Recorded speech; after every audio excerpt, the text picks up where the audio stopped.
Well, let's unpack this further with Prof. Bheki Mngomezulu, the Director of the Center for the Advancement of Non-Racialism and Democracy at the Nelson Mandela University. Prof, good evening. Thank you so much for your time. Really do appreciate it. Perhaps first, to start the conversation here, the Democratic Alliance, the first party to announce candidates for two of the biggest metros contesting next year, Johannesburg as well as eThekwini now. Does being the first out the park give them some sort of electoral advantage building up to their campaign? Good evening, Oliver, and good evening to your viewers. You know, Oliver, people normally say that there are always two sides to the story, your side and my side. I dare say, actually, there are three sides to the story, your side, my side, and the truth. The truth here is that politicians take citizens for a ride. I say that because you see that the DA right now has announced Helen Zille to be the mayoral candidate in Johannesburg. And then, as you correctly pointed out, they're now looking at Hoosen to be their mayoral candidate in eThekwini. They are targeting municipalities. Ask yourself the question, why? And then number two, it is the same DA that is working in coalitions with the ANC, the same ANC they are accusing of corruption. So if you say the ANC is corrupt and you are part of this coalition government, it means that we are also corrupt in a way. It's an indictment on the DA itself. So there is something that doesn't sit well with me here. But of course, they are a political party and they're entitled to announce their candidates. Doing it now exposes themselves in a way because it means those who have not announced their mayoral candidates yet, then they'll have to strategize knowing exactly who they will be fighting. So it might in fact put the DA on the back foot, the fact that they've announced so early before even we know when the election will be. Yeah, I mean, Haniff Hoosen is a relatively unknown political character. He doesn't have much of a national profile, so to speak, and he seemingly has a profile confined mostly really to KZN, but even then still has a lot of profile building to do. I mean, some of the candidates at the ANC or the EFF would be candidates, I would assume, or at least to give them the competitive advantage, that would have a bigger profile. We've realized that profiles matter at the polls. It matters that people know you and that they know the history behind you. But once the personality, the political personality of Haniff Hoosen comes to the fore, which it will have to over the next coming months, what is it that we're going to be learning about him? What is it that he will be posturing? How much about his political profile is favorable for this election? Oliver, there are two things that the DA will vouch on. The first one is the fact that the ANC and the coalition partners are currently running eThekwini. Then they will say that the current coalition has failed to deliver services, which actually is a fact. You go to places like Margaret in eThekwini CPD, it's just in a deplorable state. But the same goes for Johannesburg and many other metros for that matter. That basically they are going to be discrediting the ANC and then presenting themselves as an alternative. Number two, in terms of Hoosen, they are going to say that he's not a newcomer in politics. They will argue and say that he has served as the leader of the party in KwaZulu-Natal, and then he has also served in the National Assembly. So given those two factors, then they will argue and say that he is therefore the best candidate for the position. But will that work for them? I'm not too sure. Yeah.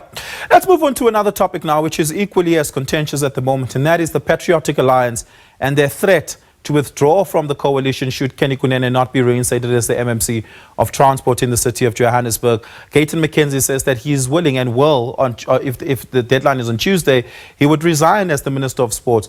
Are those empty threats, or do you think it's as part of political posturing, or do you think Gayton McKenzie is quite serious about this? Oliver, in South African politics in particular, and in politics in general, never trust what politicians tell you. Because they will tell you today that the sun rises from the south and goes to the west, something that has never happened. And then tomorrow they will claim that they were misquoted. In this case, let us be realistic.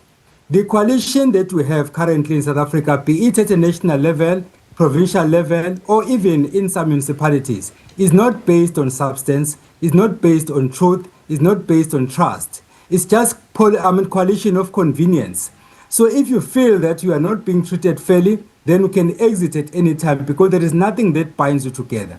So in this case, Patriotic Alliance is threatening the ANC, saying that if you don't reinstate Kenny Kunene, then we are going to pull out of the coalition wherever we are, not just in Gauteng or in Johannesburg, but wherever we are. On the one hand, you might say it's a threat, but that threat could become a reality. The question is, then what? The answer is very simple. The PA, that is the Patriotic Alliance, is not the only coalition partner. There are other coalition partners. They will come into the party not because they share anything in common with the ANC, but primarily for positions. And they don't care about you and I as citizens. They will be doing that because of their own political interests. So then if the PA leaves, so be it. If they stay, so be it. The reality is these coalitions are weak, because they are built on a very weak foundation. Yeah. If the ANC acquiesces to the threats of the Patriotic Alliance, it would send a message of desperation, and would send a message that the PA has some sort of power over the ANC, that they can actually call the shots, despite of course being a smaller party. If the ANC doesn't acquiesce to the timeline and only entertains this at a much later stage after Gayton McKenzie has resigned, it would leave the ANC in a little bit more of a precarious position in the GNU coalition as far as its numbers are concerned, particularly in terms of getting some items across the line, which the Democratic Alliance, of course, will be able to use the absence of the PA as a leverage point to get some of these things across the line, whether it be issues of expansion, issues of policy. Of course, with that sufficient majority clause of the coalition agreement then will get tested thoroughly for the first time. What do you anticipate would be the response of the ANC, particularly the Secretary General and the Deputy President of the ANC, who are supposed to head up both the clearinghouse of the GNU coalition as well as the negotiating arm of the GNU coalition? Oliver, anyone can claim to be a leader, but you only see true leaders or real leaders in times of crisis. This is the time for the ANC to show leadership. So if they go to the clearinghouse, they must go there not as beggars, for one, and then at the same time not as bullies. So if you go to either of the two extremes, we have already dropped the ball, and then we are going to face the consequences. I appreciate what Nomvula Mokonyane did when he was asked by some of your colleagues in the media, because then she knew her lane and then she stayed on her lane. The ANC has one national spokesperson, and that is Bheki Mngomezulu. So if there is any announcement that the ANC needs to make, it has to go through Bheki Mngomezulu. That's why some of us have raised questions when you see maybe say the SG taking more airtime addressing the media than the spokesperson. But we are not there yet. So basically what it means on this case is that the clearinghouse leaders, that is the SG and the Deputy President, must know what they are going there to do. They must get a clear mandate from the ANC so that when they negotiate with the PA, they don't go there to beg the PA, but they also don't go there to beg, basically boast on the PA and say, we don't need you, we will still have a coalition with or without you, because that is not how you run a coalition. So it's a test for the leadership of the ANC to then show leadership and then be consistent. Whatever position they take, they must be consistent going forward. Because today is the PA, tomorrow could be the DA. The DA has been threatening the ANC in any case on many occasions. So the ANC, therefore, is to stand this ground and say, you are not the coalition partner, there are other coalition partners. Then, of course, it will depend on how they present their case. Is Gayton McKenzie overextending his hand and overestimating his power and influence here?